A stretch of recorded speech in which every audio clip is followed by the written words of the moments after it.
जग में चले धर्म चले, अंधकार मिटे जग से।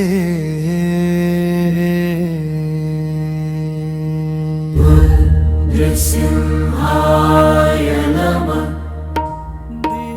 ब्रह्मा से मिला वरदान अब हिरण्यकश्यप के भीतर अग्नि की तरह फैल रहा था। वह लौट चुका था, लेकिन अब वह वैसा नहीं था जैसा गया था। उसकी आंखों में अहंकार और उसके कदमों में अजेयता की प्रतिध्वनि थी।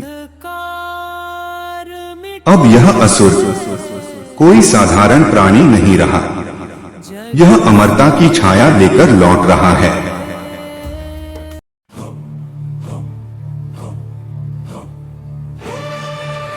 जब हिरण्यकश्यप अपने साम्राज्य में पहुंचा, तो धरती जैसे उसकी शक्ति को पहचान गई। असुर सेना ने झुककर उसका स्वागत किया और महल की दीवारें उसके लौटने से कांप उठीं।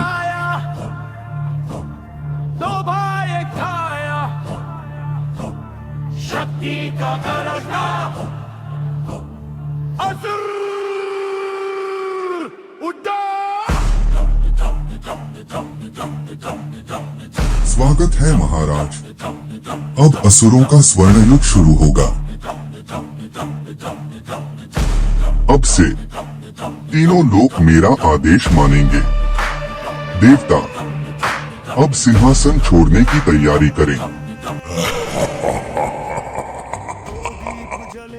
उधर हिरण्याक्ष अपने भाई की शक्ति देखकर स्वयं को भी अजेय बनाना चाहता था। उसकी गर्मी, उसकी क्रोध, उसकी शक्ति दिन प्रतिदिन बढ़ती जा रही थी। भैया ने वरदान पाया, अब मेरी बारी है देवताओं को झुकाने की।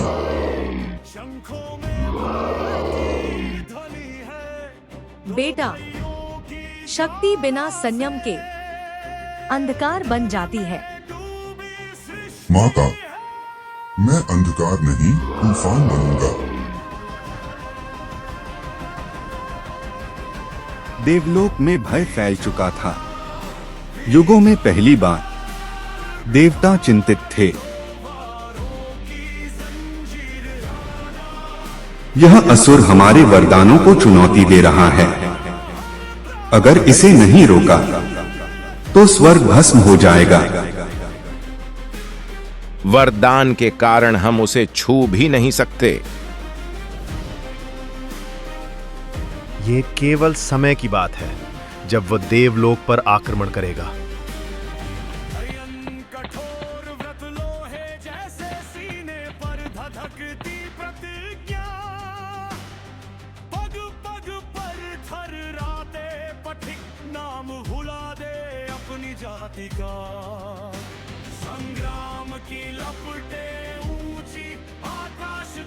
अब इस ब्रह्मांड का केवल एक स्वामी है और वह मैं हूँ।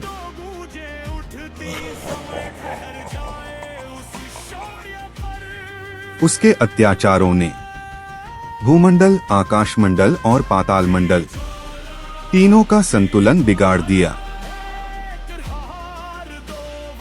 जब अधर्म अपनी चरम सीमा पार करता है तो सृष्टि स्वयं समाधान लाती है।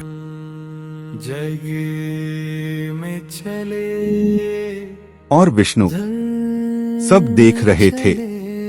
उनकी आंखों में शांत चेतावनी थी कि सृष्टि का धर्म कभी टूटने नहीं दिया जाएगा। और हिरण्यकश्यप का अत्याचार अब उस क्षण की शुरुआत थी जहां नृसिंह अवतार की आवश्यकता धीरे धीरे गढ़ी जा रही थी। लेकिन कहानी यहीं खत्म नहीं होती, क्योंकि अगले ही अध्याय में हिरण्याक्ष ऐसा कृत्य करेगा जो स्वयं पृथ्वी को संकट में डाल देगा।